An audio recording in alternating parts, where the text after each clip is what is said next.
Hello, everyone. Hello, I'm George from Ireland, so welcome back to my channel. And in this video, I'm commenting on the death of Rolf Harris. Many people will say that he will not be missed.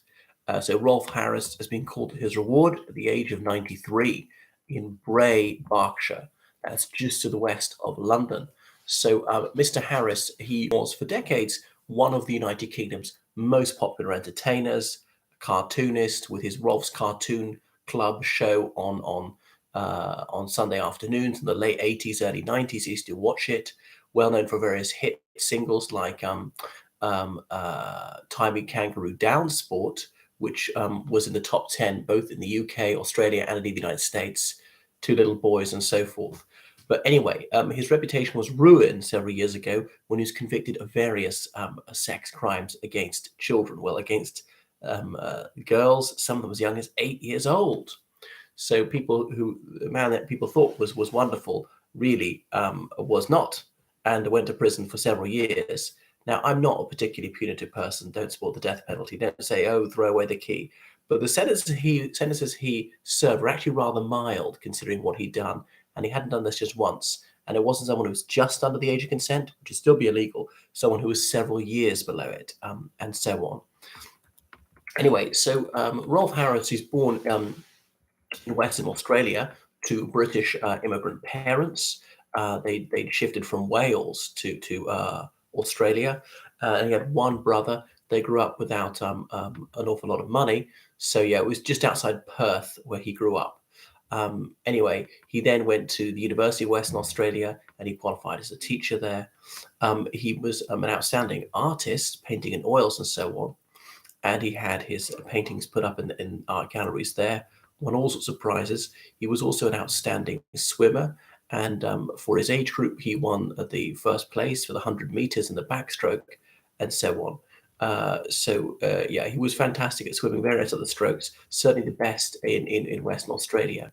So after university, he came to the mother country, as they used to call it in Australia, unembarrassedly in the 1950s. So 1952, he came to the Big Smoke. You've got to remember what a backwater Australia was in his youth. There were far more people in London alone than the whole of Australia. Bear in mind that Australia is the 8th largest country in the world in terms of territory. So London then had something like 7 million people. Australia had 6 million people. Perth, where he grew up, was very, very small, had about 200,000, and the rest of Western Australia was reduced villages. So he studied at the City and Guilds Art School in London. Anyway, and he said he was imbued with enormous self-belief, and his mother had always urged him to have a go at things, that he could do it, that he was a winner, that he would succeed. And because he was bursting with self-assurance, this really went a long way.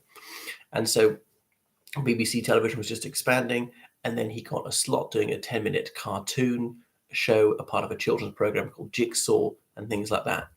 So anyway, he started to make decent money. Loads of young Australians and New Zealanders were coming to London, and that's where he wrote his song Timey Kangaroo Down Sport. ITV had just been launched, the third television channel in the United Kingdom. They married in 1958, a British woman, and they then had one daughter. So yeah, he went back to Australia, was on television there and things like that. Now, one of his lines in Timey Kangaroo Down Sport is now seen as racist. Let me abos go loose, Lou. Let me abos go loose. They're of no further use, Lou. Let me abos go loose. So many people say that's racialist. And decades later, Sir Rolf Harris said, yes, it was wrong of him to write that. There's been an attitudinal improvement since then. So yeah, I don't know if he actually apologized, but these days its unacceptability is plain. Anyway, so what is his catchphrase be? Can you guess what it is yet? When he was drawing his cartoon. What else was I going to say? So he was going back and forth between Australia and the UK. He wrote Two Little Boys, which was a reworking of a song from the American Civil War. Remember, way back in, I think, the 1980s, it was, who was that Manchester comedian? Oh, his name will come to me. Bernard Manning, suggested there's something untoward about this song. But Rolf Harris, I know what crimes he was convicted of, but no one suspected him of crimes against boys. Anyway, so yeah, Rolf Cartoon Club was huge, as I say, for a while. He was surprised by This Is Your Life. Eamon Andrews, an Irish broadcaster who was who made his career in Great Britain, used to surprise celebrities and get them on television, and various people from their past and seen for decades come out and tell their life story and so on. This Is Your Life.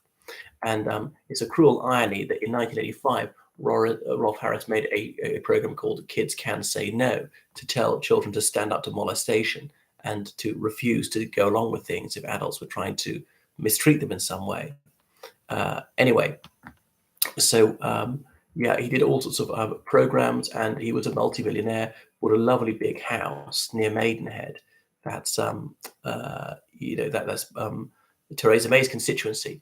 And he was in coming home. He discovered about his Welsh ancestors. He had a stage at Glastonbury to do his thing. He used to be on the One Show very regularly. In 2002, he had a major role in the Queen's Golden Jubilee. 2012, he performed at the Queen's Diamond Jubilee. So he was very much part of the establishment. Yeah, but in 2012, he was part of the Operation U Tree, looking at historic sex offences against minors.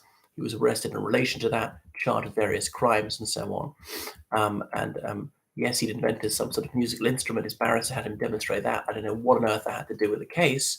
But anyway, he was found guilty of various crimes, 9 indecent assaults and 4 counts of making indecent images of children.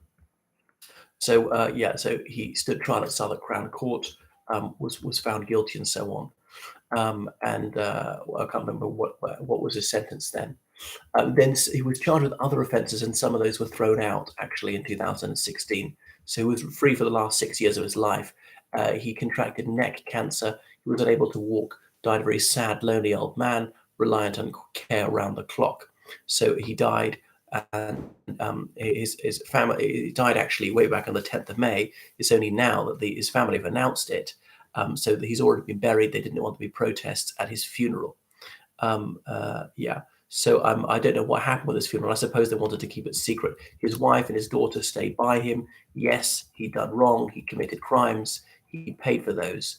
And as the judge said, the reputation he built up over decades was completely ruined. It was all Harris's own fault for the despicable crimes he'd committed. And so that is the end of him. He will not be missed. He'd been loaded with laud up until this point. Surprised he didn't get a knighthood, but a lot of the honours that had been conferred on him were degraded. His work was removed from art galleries and so on. Plaques to his memory were also removed. I mean, some of this I think is ridiculous. Yes, he committed terrible crimes. Yes, it's a right. He should obviously go to jail for that. But his artwork is just as good as it always was. His artwork didn't commit a crime. If a cartoon is aesthetically pleasing, yeah, it's good, despite the crimes he committed against other people. It's not that it's somehow unmeritorious. You can't derive some innocent aesthetic pleasure by looking at his painting. No, that doesn't harm anyone. All right, it might be upsetting for one of his victims.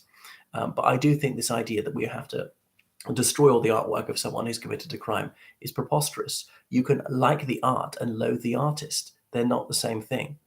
Thank you for watching the video. Goodbye.